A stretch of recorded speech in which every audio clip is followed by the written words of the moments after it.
Generation হতে একদম বুড়া সবাই আপনার ক্রাশ। আপনি বিয়ে করছেন কবে? এইটা আমি কাউকে জানাবো না, একদম গোপনে করব। গোপনে করবেন? আপনারা মডেলরা মানে যারা ভাইরাল হন মডেল যারা আপনারা কি সবকিছু গোপনে করেন কিনা? যারা ভাইরাল তাদের তো ব্যক্তি জীবন মানে প্রাইভেট লাইফ বলে কিছুই থাকে না, তাদের সবই তো মানে পাবলিক, তো গোপনে করার তো কোনো সুযোগ নাই। তো আমি তো আর ওরকম কেউ না, আমি করব গোপনে, কেউ জানতে পারবে না। না আপনিও যে একটু আমাদেরকে বলবেন, আমরা জানতে গত 2 দিন আগে জানতে পারলাম যে মডেল অভিনেত্রী সানাই মাহবুব তিনি আবার দ্বিতীয়বার বিয়ে পিড়িতে বসছেন এবং 1,01,00,000 টাকা কাবিনে তিনি বিয়ে বসছেন। আসলে মানে এই যে এত মানে বিগ একটা অ্যামাউন্ট তার কাবিন বা দেনমোহর যাই বলেন না কেন, তো আপনি কি তার মতো কোনো বিগ অ্যামাউন্ট কাবিনে বিয়ে বসতে যাচ্ছেন নাকি না একদম কাবিন ছাড়া? না, দেনমোহর হচ্ছে নারীর মানে মুসলিম বিয়েতে এটা নারীর অধিকার, হ্যাঁ, যে দেনমোহর স্বামীকে দিতে হবে এবং এটা হচ্ছে ডিপেন্ড করবে মেয়েটার সোশ্যাল স্ট্যাটাসের উপরে, তার শিক্ষাগত যোগ্যতার উপরে এবং তার পরিবারের অন্যান্য সদস্য, নারী সদস্য যেমন খালা বোন যারা আছে তাদের দেনমোহরের উপরে এবং স্বামীর ক্যাপাবিলিটির উপরে। তো আসলে এটা হচ্ছে যে স্বামী স্ত্রী দুজনের ইসের ব্যাপার, ক্যাপাবিলিটির ব্যাপার। তো আমার ওরকম কোনো চিন্তা ভাবনা নাই যে এরকম অ্যামাউন্টের টাকাতে আমাকে দেনমোহর রেখে বিয়ে করতে হবে, এরকম আমি জীবনেও ভাবি নাই। না মানে অনেকে তো আছে মানে ভাইরাল হওয়ার, বর্তমান যুগ হচ্ছে ভাইরাল যুগ, ভাইরাল হওয়ার জন্য অনেক কিছুই অনেক পন্থাই অবলম্বন করে।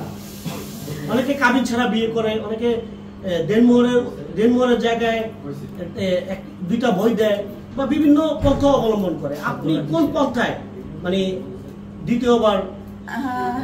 আসলে আমার ওরকম ভাবে দেনমোহরকে বেস করে ভাইরাল হওয়ার কোনো ইচ্ছা নাই এবং এটা আমার কাছে যৌক্তিকও মনে হয় না।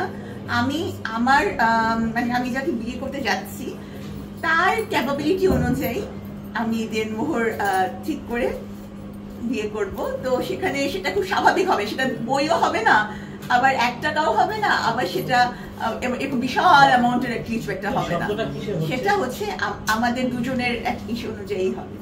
আচ্ছা, তাহলে ডক্টর সাবরিনার কাছ থেকে আমরা জানতে পারলাম তিনি সম্ভবত শীঘ্রই বিয়ে বসছে নাকি?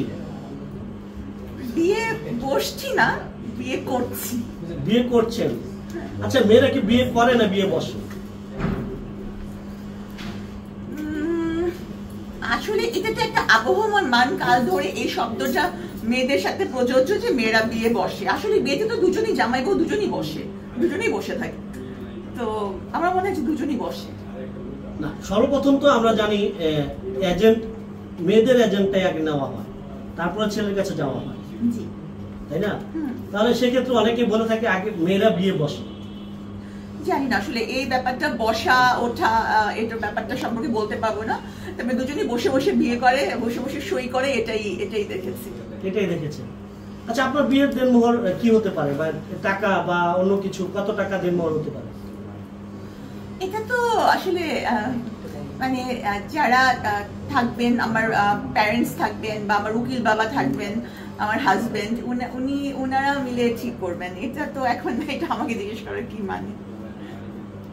আপনি যদি একটু বলে দিতেন। মানে অনেক নারীদের স্বপ্ন থাকে তো, আমার এই যেমন সানাই মাহবুব 1,01,00,000 টাকা দেন